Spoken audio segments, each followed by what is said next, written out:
కలిగి ఆరాధించిన వారము, ప్రేమించిన వారము, సేవించిన వారము, స్తుతించిన వారము మనం అయినట్లయితే దేవుడు ఇలాగున మనల్ని నిలబెట్టగలడు. మన ప్రతికూల పరిస్థితుల్లో, మన సెమీ క్రిస్మస్ రోజు చెప్పినాను కదా, అనుకూల పరిస్థితుల్లో కాదు, ప్రతికూల పరిస్థితుల్లో ఆరాధించుటయే ఆరాధించుట. అనుకూలంగా ఉన్నప్పుడు నీవు ఆరాధించేదేంటి? ఆదాము కూడా చక్కగా సాతాను రాకముందు ఆరాధించాడండి. మంచోడేమో ఆదాము కూడా. ఎప్పటిదాకా మంచోడు?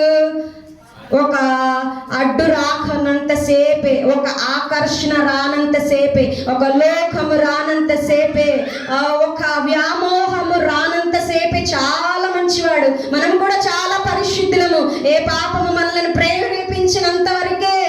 ఏదైనా ప్రేరేపించిందనుకోండి, మన భక్తి జీవితములు బయటపడతాయి. అవునా? ఒప్పుకుంటారా?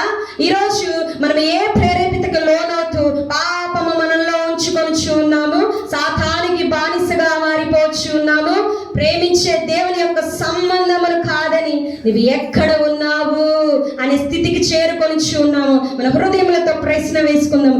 లేక దానియేలు వలె ఎలాంటి స్థితి ఉన్నాను, ఎదురుముగా ఎలాగున ఉన్నాను, ఏదేమైనా పర్లాని రోషంగా కిటికీ ముందే ఆరాధిస్తూ ఉన్నాడంట.